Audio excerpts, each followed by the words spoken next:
Voilà, bismillah ar-Rahman ar-Rahim. Donc on va essayer ce forme de séance. Donc ça c'est la première séance de corriger l'examen national de l'année précédente, c'est-à-dire l'année 2020, pour les élèves de bac 2 option sciences maths.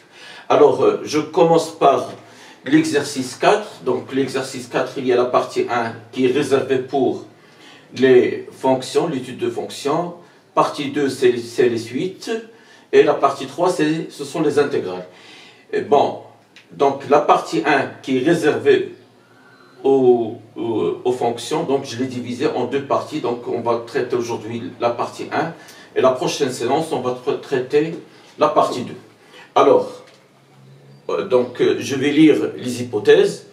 On considère la fonction f définie sur l'intervalle i, elle est égale à l'intervalle 0 plus l'infini, 0 inclus, donc l'intervalle semi-fermé 0 plus l'infini, par la fonction, elle est définie par morceau, f de 0, elle est égale à 0, et f de x, elle est égale à x au cube, ln de 1 plus 1 sur x. Alors c'est la courbe représentative de f dans un repère orthonormé, ça veut dire O et J, ça veut dire le vecteur I, il est perpendiculaire à J, et la norme de I est égale à la norme de J est égale à l'unité. Bien, alors la question 1, c'est en appliquant le théorème des accroissements finis à la fonction t a pour image ln de t sur l'intervalle x plus 1 fermé, montrer que pour tout x appartient à i étoile, donc là, i étoile, ça veut dire c'est i privé de 0. C'est i privé de 0. C'est-à-dire l'intervalle ouvert 0 plus l'infini. Que ln de 1 plus 1 sur x, cette valeur elle est comprise entre 1 sur x plus 1 et 1 sur x. Bien. Alors la solution.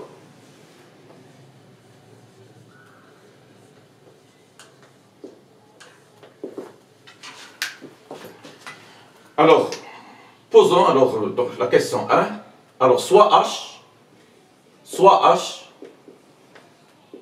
la fonction définie donc sur son domaine de définition de 0 plus l'infini vers R à t, je lui associe ln de t. Alors là, donc, pour démontrer que ceci, la proposition P, donc la question, elle exige l'utilisation du théorème des accroissements finis. Bien. Alors, soit x appartient à l'intervalle 0 plus l'infini. Alors, sachant que, sur l'intervalle x plus 1, h, la fonction h est continue, elle est continue et strictement, elle est dérivable, elle est même strictement croissante. Parce qu'on sait l'allure de la monotonie de la fonction ln. Donc d'après le théorème,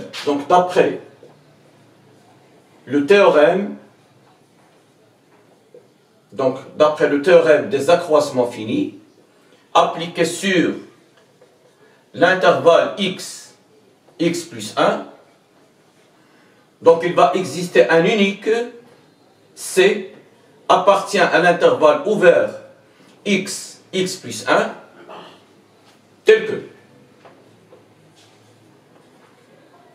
Alors, donc x plus 1 moins x, tel que x plus 1 moins x, que multiplie h' de c est égal, donc h de x plus 1 moins h de x. Donc, alors x plus 1 moins x, ça devient 1, parce que x moins x c'est 0 et 1. Et la dérivée de ln c'est 1 sur t. Donc 1 sur c d'où 1 sur C, il est égal, donc ln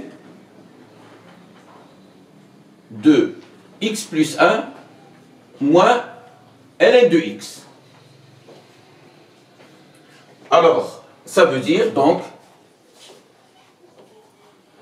1 sur C, elle est égale à ln, parce que ln de A moins ln de B, c'est ln de A sur B. ln de x plus 1 sur x. Bien. Alors, donc il existe un C qui appartient, on a dit, qui est compris entre x et x plus 1. Alors, donc on a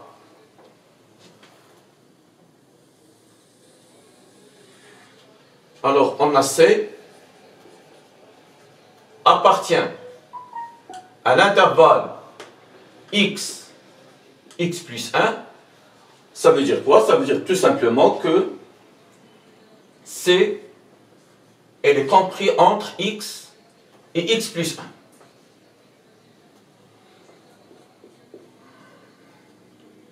Donc il est équivalent à dire que 1 sur C, parce que tout est positif, 1 sur C, elle est compris entre 1 sur x plus 1 et 1 sur x. Or, le 1 sur C, ce n'est que ln de x plus 1 sur x. Donc, il est équivalent à 1 sur x plus 1 est strictement inférieur à ln de x plus 1 sur x, qui est inférieur strictement à 1 sur x. D'où le résultat. Alors ça concerne donc la proposition P. Donc on vient de démontrer la proposition P. Alors la deuxième question, il s'agit, alors la deuxième question, petit a d'abord. En utilisant la proposition P, donc la proposition P, celle-là, on veut montrer que la fonction f est dérivable à droite de 0. Donc, que veut dire la dérivabilité à droite? Ça veut dire que la limite, quand x tend vers 0 à droite, de f de x moins f de 0 sur x moins 0, c'est une valeur qui est finie. Alors, on va essayer de démontrer ceci.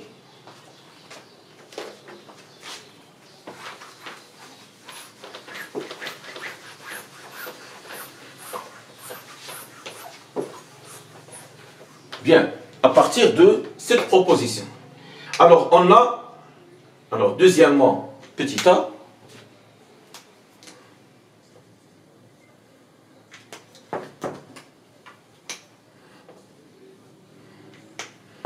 Alors, on a démontré que quel que soit x, élément de i étoile, donc je répète que i étoile, c'est l'ensemble i privé du simple temps 0.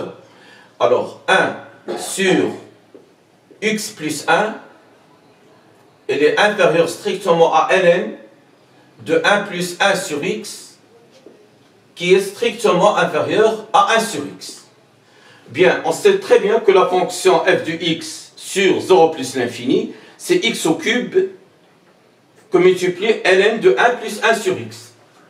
Alors, donc là c'est le ln de x plus 1, le tout sur x, donc c'est x sur x, c'est 1 plus 1 sur x, donc c'est 1 plus 1 sur x.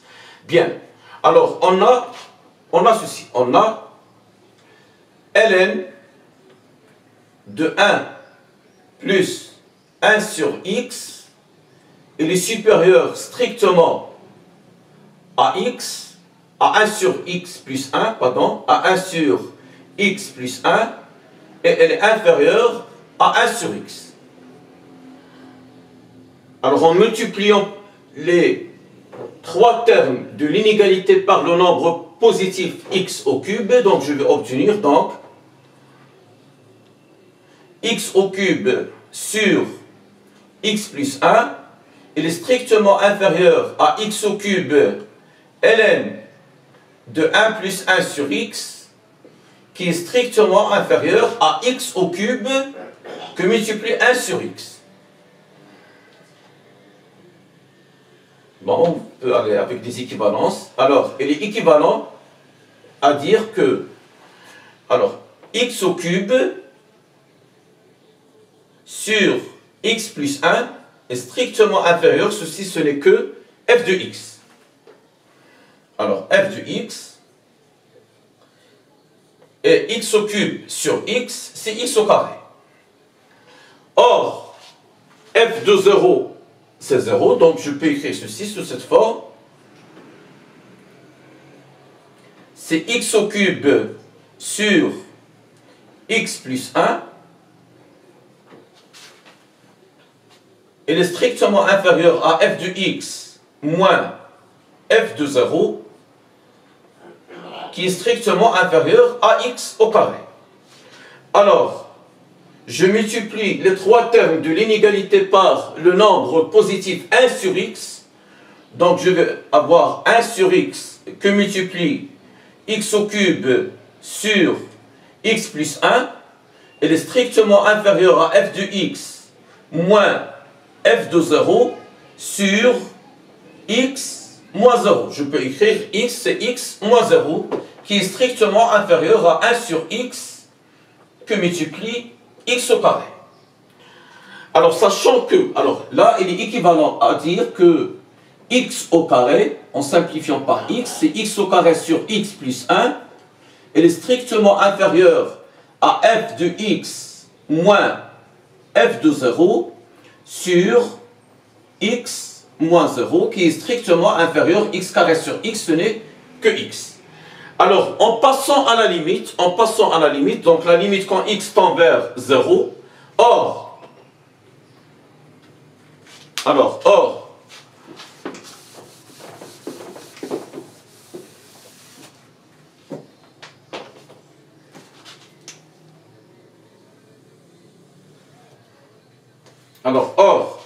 la limite, quand x tend vers 0,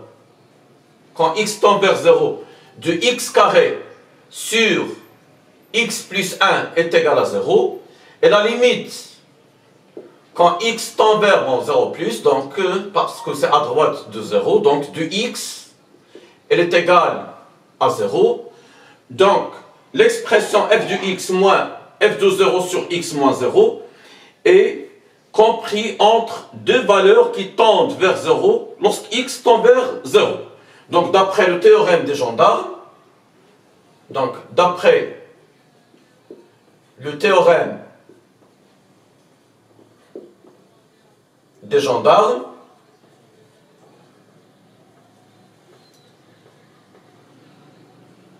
la limite quand x tend vers 0 plus, c'est-à-dire à droite de 0, de f de x moins f de 0 sur x moins 0, elle est égale à 0. Donc, f est dérivable, à droite de 0. Voilà, donc f est dérivable à droite de 0. Bien, alors, petit p, en utilisant la même proposition, celle-là, la proposition p, on peut montrer que C admet une branche parabolique dont on précisera la direction. Donc d'abord, la branche parabolique, donc c'est... Alors, d'abord, on a la limite, alors déterminons la limite,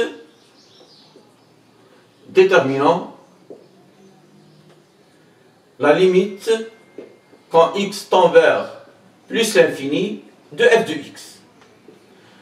Alors on a montré que f de x, elle est compris entre donc x au cube sur x plus 1 et x au cube sur x c'est x carré. Et sachant que la limite quand x tend vers plus l'infini de x au cube sur x plus 1, donc c'est une fonction rationnelle, donc x au cube sur x c'est x carré, donc ça tend vers plus l'infini, et la limite quand x tend vers plus l'infini de x carré, elle est égale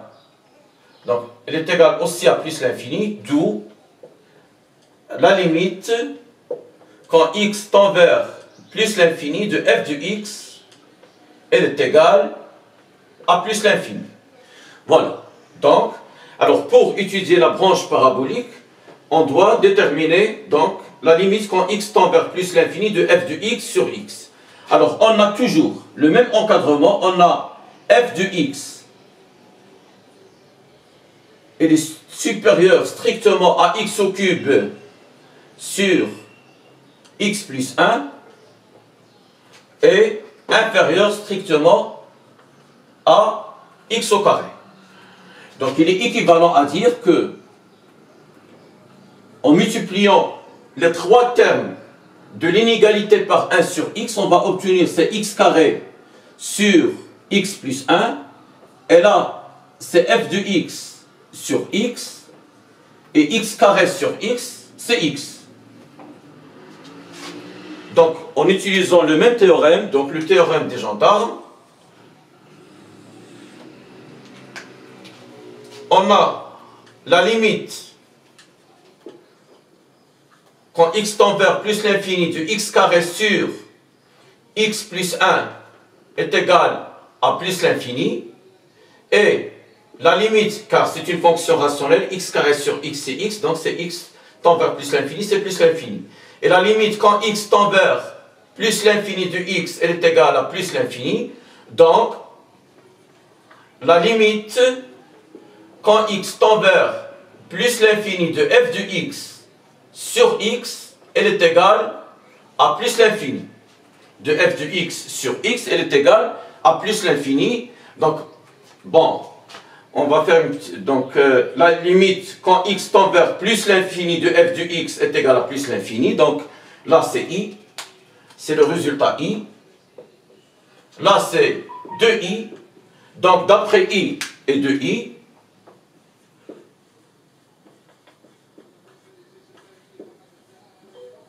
donc d'après i et 2i, la limite quand x tend vers, donc d'après i et 2i, donc on a f de x tend vers plus l'infini, f de x sur x tend vers plus l'infini au voisinage de plus l'infini, CF, c'est la courbe C, CF admet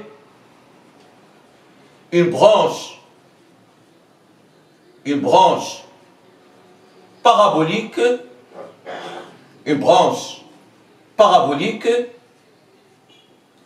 de direction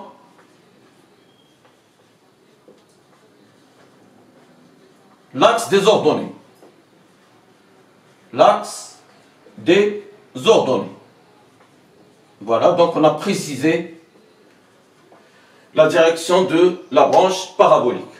Alors maintenant, la troisième question petit a, on veut démontrer que f est dérivable sur i étoile et que la dérivée de f, c'est cette expression-là, f' du x est égal à 3x carré, facteur de ln, 1 plus 1 sur x, moins 1 sur 3, facteur de 1 plus x. Bien.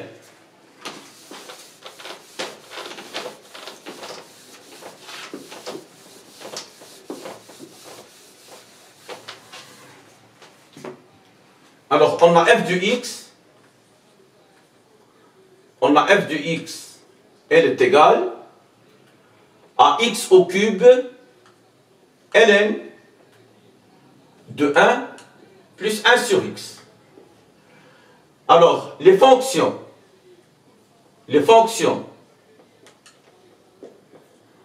x a pour image x au cube, x a pour image 1 plus 1 sur x, et x a pour image ln de 1 plus 1 sur x, pardon, ln de x sont des fonctions dérivables,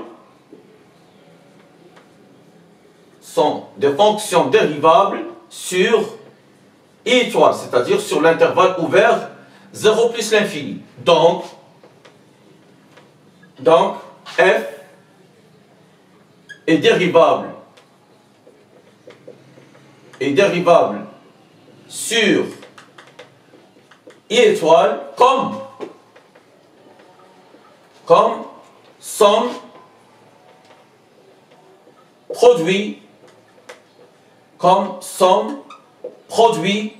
et composé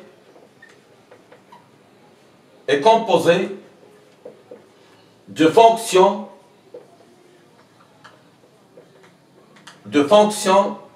dérivables. Voilà. Donc, maintenant, on a démontré que f, elle est dérivable sur I étoile. Maintenant, on veut chercher la fonction dérivée, c'est-à-dire on doit calculer f' de x. Alors, on a f de x, elle est égale à, sur I étoile bien sûr, à x au cube ln de 1 plus 1 sur x. Alors, la dérivée de u fois v, c'est u'v plus uv'. Alors, ceci implique que f' de x, elle est égale à x au cube prime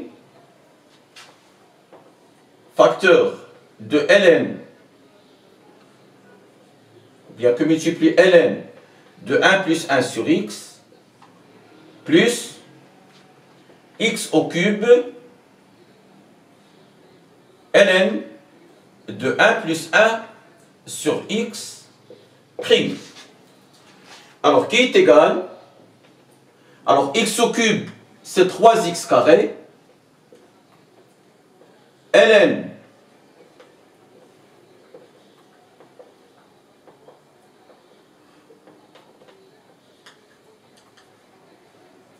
de 1 plus 1 sur x plus x au cube.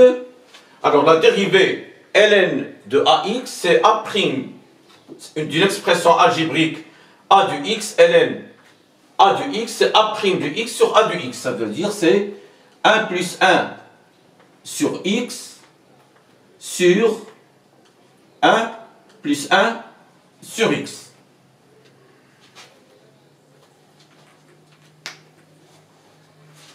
Alors je continue.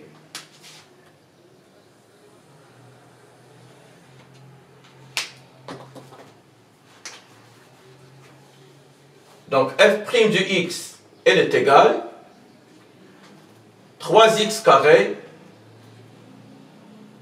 Bon, il est préférable de continuer ici. Je crois là, c'est visible.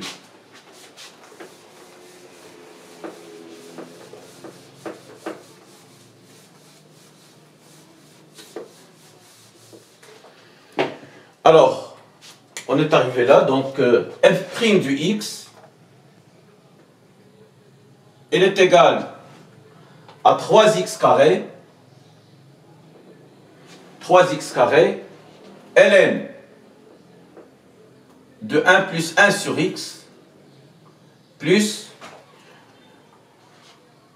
alors là c'est prime, alors x au cube, la dérivée de 1, c'est 0, et la dérivée de 1 sur x, c'est moins 1 sur x carré. Donc, moins 1 sur x au carré, sur, alors, 1 plus 1 sur x, ce n'est que x plus 1, le tout sur x. Donc, ceci est égal à 3x au carré, ln de 1 plus 1 sur x, plus, donc avec ce signe moins, il devient moins. Alors x au cube sur x carré, c'est x. Alors sur x plus 1, le tout sur x. Donc qui est égal à 3x carré, ln de 1 plus 1 sur x, alors moins x au carré sur x plus 1. Alors, en factorisant par 3x carré, donc on va avoir 3x carré facteur de ln de 1 plus 1 sur x, donc moins, alors le x carré, elle est là, donc il reste 1 sur 3, x plus 1, c'est 1 plus x, vu la commutativité de la loi additive. Voilà donc d'où le résultat. Donc quel que soit x appartient à i, étoile, f' du x, c'est 3x carré, ln de 1 plus 1 sur x, moins 1 sur 3 facteurs de 1 plus 1 sur x. Alors, en déduire que f est strictement croissante sur i. Alors, la question petit p. Alors déjà, on a 3x, on a f' du x, je vais réécrire la dérivée. Donc on a f' du x, elle est égale à 3x carré qui est positif, facteur de ln de 1 plus 1 sur x, moins 1 sur 3 facteurs de 1 plus x. Alors, on a 3x carré est strictement positif, quel que soit x appartient à i étoile. Parce que 3 c'est positif et x carré est toujours positif. Et là, donc, le signe de f', c'est le signe de ln de 1 plus 1 sur x, moins 1 sur 3 facteurs de 1 plus 1 sur x. Donc, on revient à la proposition P. On a ln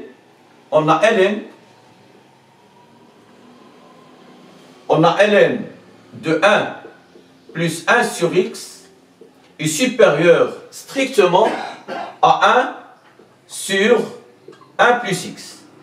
Et 1 sur 1 plus x, il est supérieur strictement, parce que tout est positif, à 1 sur 3 facteurs de 1 plus x. Ceci implique que ln de 1 plus 1 sur x moins 1 sur 3 facteurs de 1 plus x est supérieur strictement à 0. Alors, donc d'après 1 et 2, f' du x est strictement positif.